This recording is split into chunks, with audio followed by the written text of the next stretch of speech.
This is Thomas Keller's 3-day red wine braised short rib.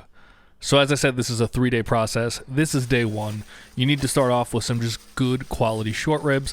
I got these from my local butcher. Go in, they'll cut them up. This was one full rack. There's a little bit of extra fat on these, so I'm going to trim them off. But you could also get boneless if you want. That'll just be that top portion of meat there above the bone. I like to leave the bone on just during the cooking process. I think it helps give them a little better taste, a little better flavor. They don't overcook as much.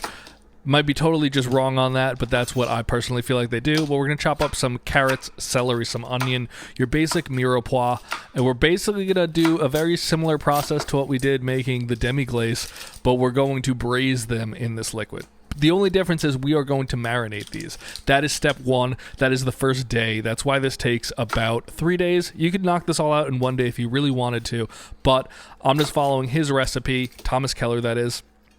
And I do like to let them sit overnight, so I would usually always do 2 days. But we're going to start off with some red wine into a pot, and we are going to slowly just bring this up to temperature, get it kind of warm, let these flavors kind of meld together, and then this is our marinade. Very simple, it's just red wine. So we're going to throw those short ribs into a Ziploc bag. We're going to pour that red wine over them, let it cool down first. You don't want to pour boiling red wine in here. Let it come down to room temperature. Pour it over there, seal it up nicely, and then throw this into your fridge for the next 12 to 16 hours. Very simply, you don't need to do this process. It does add, in my opinion, a little bit of flavor, but you don't need to do it. Day 2, we're going to pull these out, and now we're going to go about the actual braising process. As you can see, pulling one out, they look beautiful. They've taken in that red wine color, that red wine flavor. They are just a little more, I think, tender at this point from the marinade, and I think it will impart a little bit of flavor, but you, as I said, you do not need to do that. To start the braising process, we are going to dry them off. We're going to put a little bit of flour on all sides of them, and then we are going to sear these off in a pan. I'm going to do it right in the Dutch oven because that's where I'm going to braise them. Keep all that fond in there, keep all that flavor in there. You don't want to be transferring pans, so just cover them up in a good amount of flour, shake off any of the excess, and do that to all of them.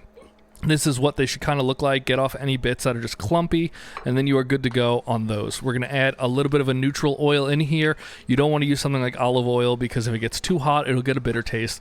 As you can see, we also have the red wine on the side coming back up to temperature. We're going to bring it up to a little bit of a boil and skim off any of that meat gunk that has accumulated from sitting over the night. The bones do have blood in the bone marrow still.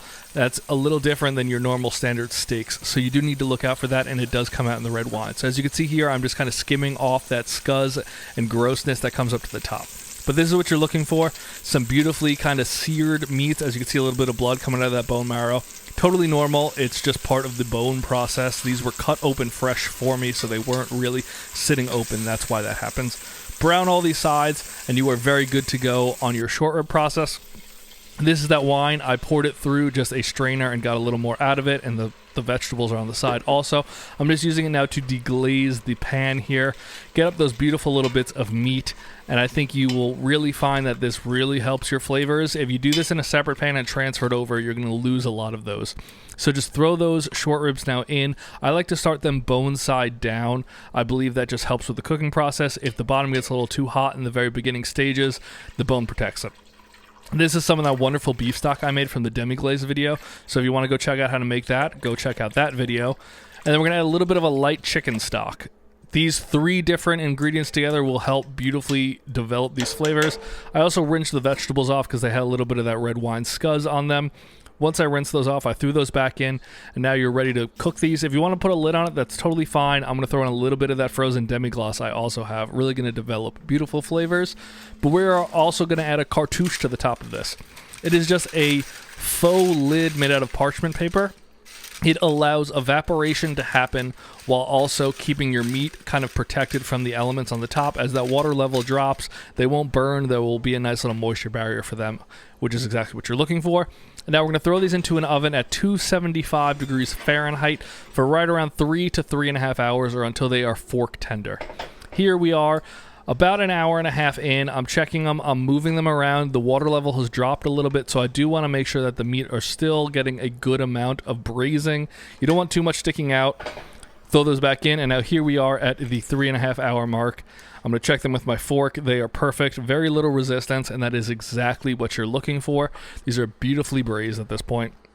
I'm going to take them out. We're going to throw them into any sort of container you have where you could store them, because these are going to go in the fridge overnight. Throw that liquid in over the top of them.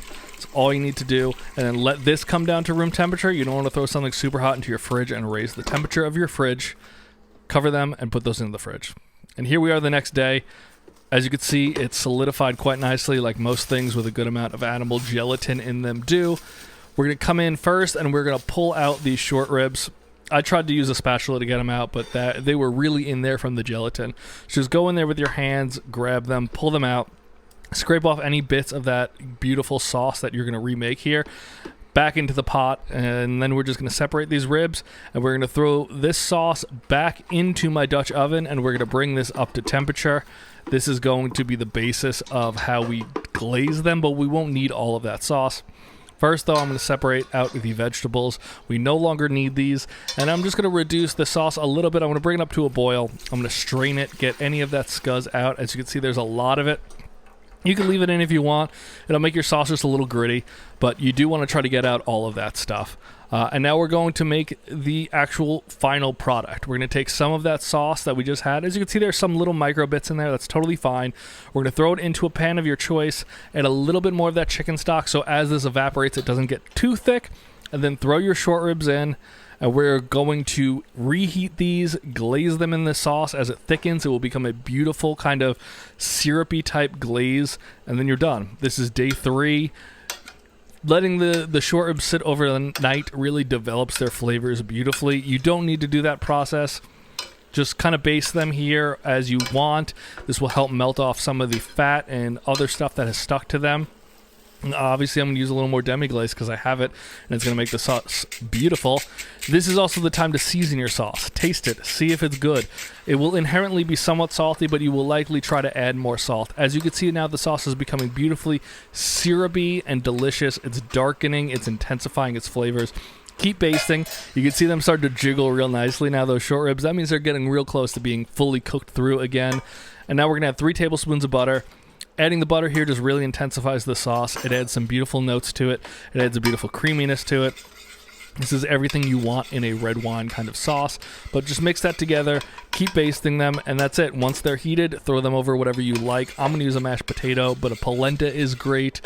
You can put it over rice if you want to, but just something that you really want this sauce to coat also and make delicious. And give it a little taste there. Make sure it's all good seasoning-wise. And now let's plate this up. You have a little bit of mashed potatoes here. Make sure you create a nice little blanket for that short rib.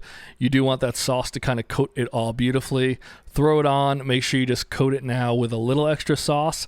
The sauce, as it cools down, will also kind of tighten up and become a little more glaze-like, which is exactly what you want. You don't want this to be a super liquidy sauce. As you can tell there, it has body to it. It has texture to it.